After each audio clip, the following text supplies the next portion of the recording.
The book of Jasher, or Sephir Yaseer, chapter 16, verse 1. At that time,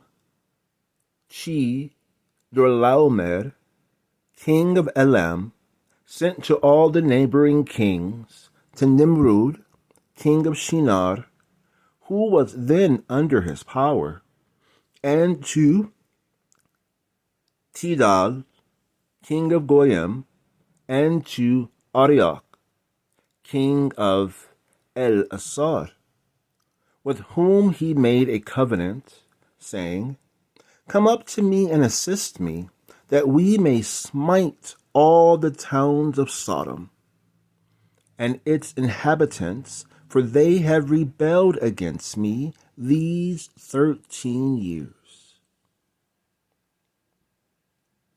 And these 4 kings went up with all their camps, about 800,000 men, and they went as they were, and smote every man they found in their road.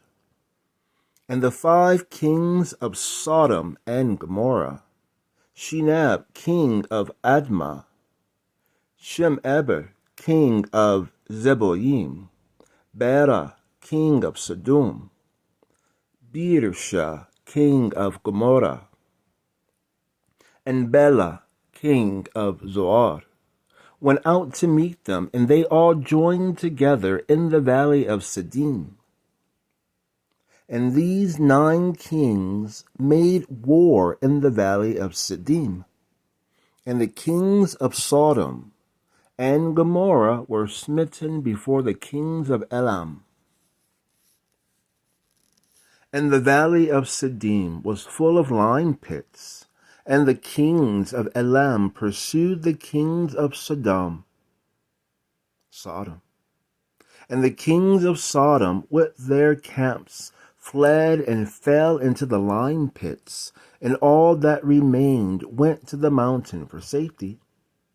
And the 5 kings of Elam came after them and pursued them to the gates of Sodom. And they took all that there was in Sodom. If you have a map, open to the sea, the South Sea, between Israel and Jordan, called the Dead Sea. Just above it, you'll see a valley, and that valley is Sodom. Right next to it, you'll see a set of mountains or hills, and those are the ones that are referred to. And there are still lime pits that people use for hot springs there. Verse 6, And they plundered all the cities of Sodom and Gomorrah, and they also took Lot. And they plundered all the cities of Sodom and Gomorrah, and they also took Lot, Abram's brother's son, and his property, and they seized all the goods of the cities of Sodom, and they went away. And Unuk, Abram's servant, who was in the battle, saw this, and told Abram all that the kings had done to the cities of Sodom, and that Lot was taken captive by them. And Abram heard this, and he rose up with about 318 men that were with him, and he that night pursued these kings and smote them. And there was none remaining but the 4 kings who fled, and they went each to his own road.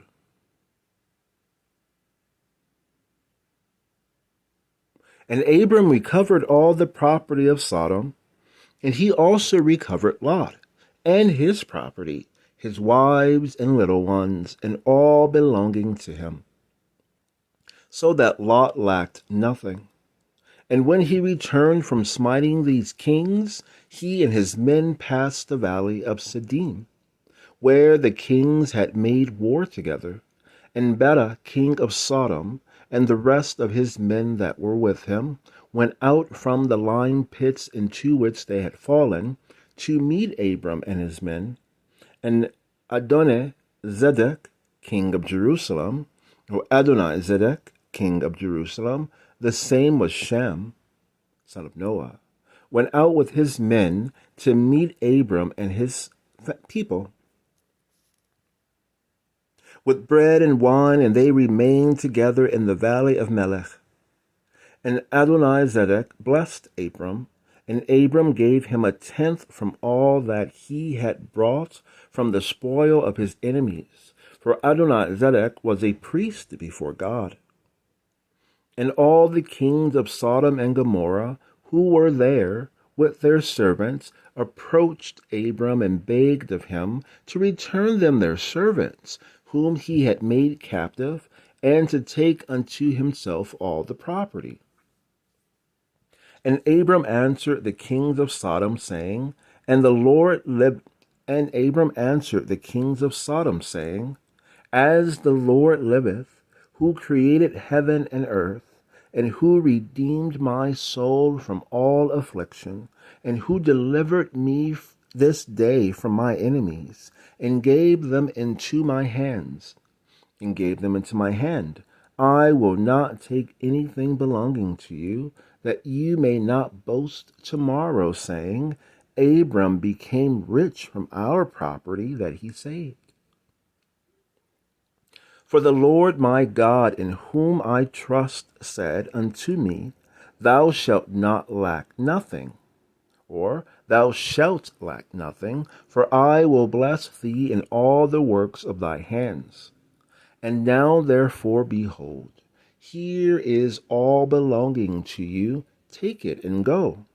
As the Lord liveth, and I will take, and as the Lord liveth, I will not take from you, from a living soul down to a shoe tie or thread, excepting the expense of the food of those who went out with me to battle, as also the portions of the men who went with me, Anar, Ashkol, and Mamre, they and their men, as well as those also who had remained to watch the baggage.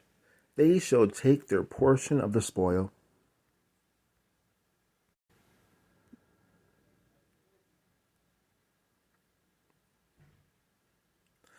And the kings of Sodom gave Abram according to all that he had said, and they pressed him to take of whatever he chose, but he would not.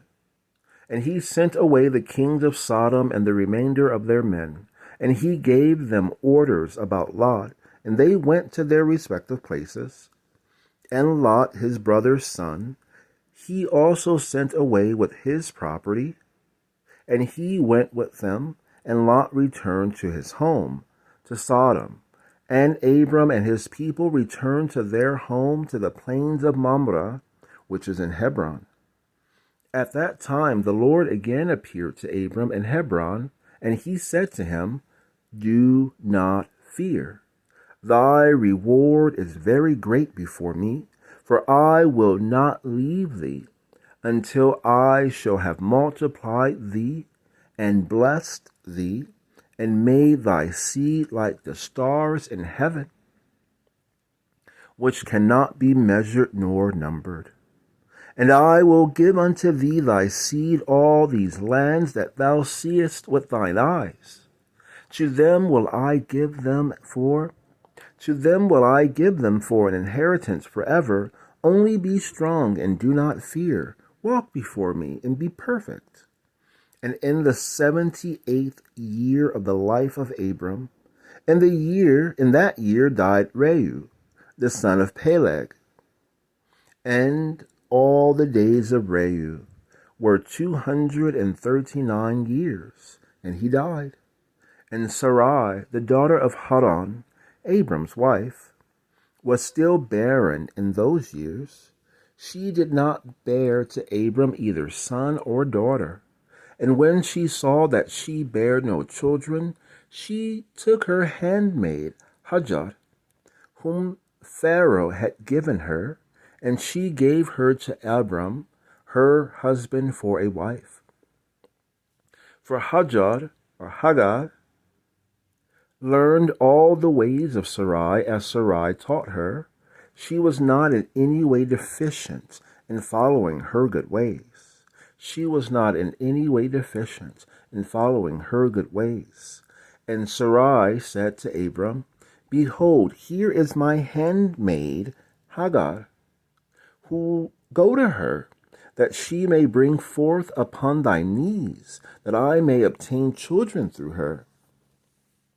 And at the end of 10 years of Abram's dwelling in the land of Canaan, Janaan, which is the 85th year of Abram's life, Sarai gave Hagar unto him. And Abram,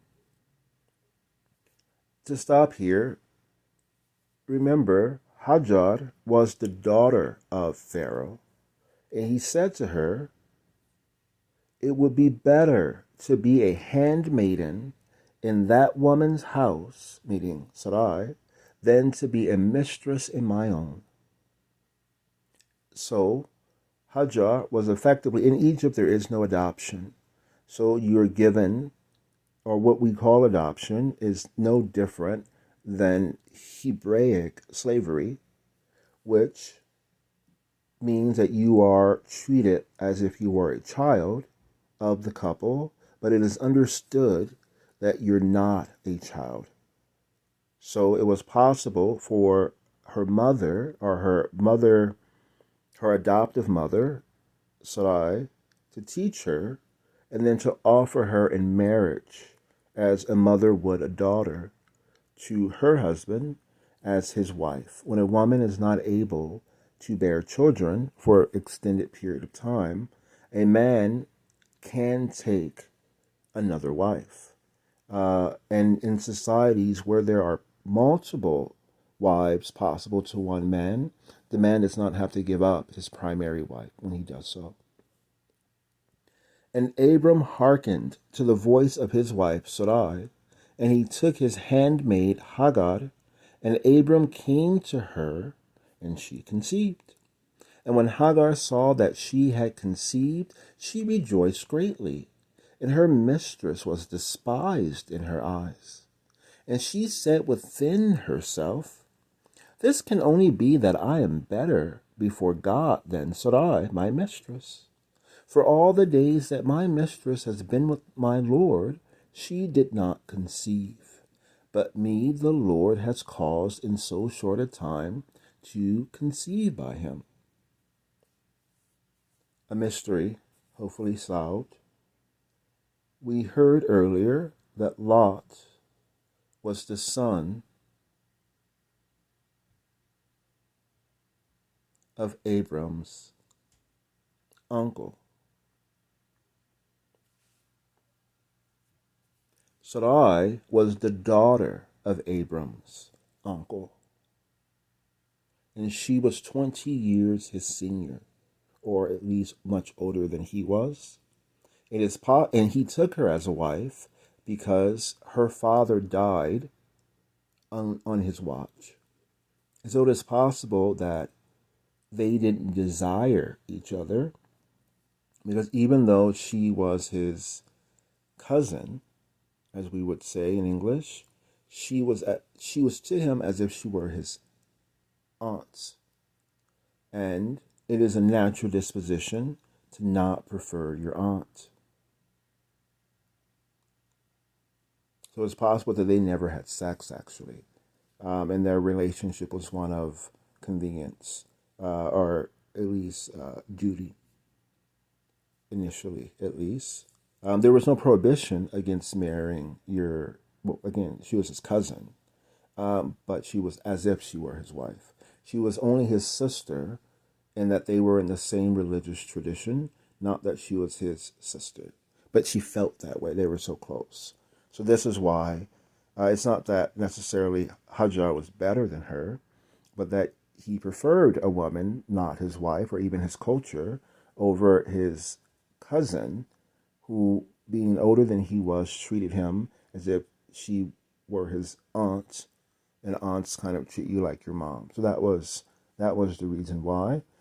This information can be gleaned from the book of Jasher and other sources. Verse 30, chapter 16. And when Sarai saw that Hagar had conceived by Abram, Sarai was jealous of her handmaid. And Sarai said within herself, This is surely nothing else, but that she must be better than I am. And Sarai said unto Abram, My wrong be upon thee, for at the time when thou didst pray before the Lord for children, why didst thou not pray on my account, that the Lord should give me seed from thee? And when I speak to Hagar in thy presence, she despiseth my words, because she has conceived. And thou wilt say nothing to her. May the Lord judge between me and thee for what thou hast done to me. And Abram said to Sarai, Behold, thy handmaid is in thy hand. Your best friend is the one who you train to be like yourself. But her status as a handmaiden means that she, again as a younger lady as well, must listen to you. So instead of handmaid, it would be better to say, Sarai means princess. Thy lady in waiting is in thy hand. Do unto her as it may seem good in thy eyes. And Sarai afflicted her, and Hagar fled from her to the wilderness. And an angel of the Lord found her in the place where she had fled, by a well, and he said to her,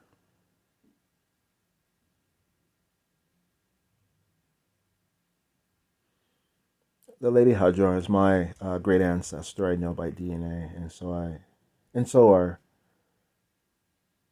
Sarai and Abram. So as much as this is a popular story that many people read, it affects me still as family history. We're talking about 6,000 years ago, about 4,000 BCE or before. And an angel of the Lord found her in the place where she had fled by a well, and he said to her, Do not fear, for I will multiply thy seed. For thou shalt bear a son, and thou shalt call his name Ishmael, or Ishmael, beloved honey.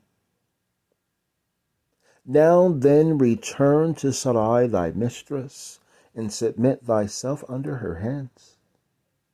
And Hagar called the place of that well Bir Lahai. It is between Kadesh and the wilderness of Bered. And I have been there and drunk from that well. And Hagar at that time returned to her master's house. And Hagar at that time returned to her master's house. And at the end of days, Hagar bare a son to Abram. And Abram called his name Ishmael, or Ishmael, or Ishmael. Honey bread is another way to pronounce that, from the Egyptian Aish, meaning bread, and miel, honey, or honey mead. And much more likely his name is Ganymede. And Abram was 86 years old when he begat him.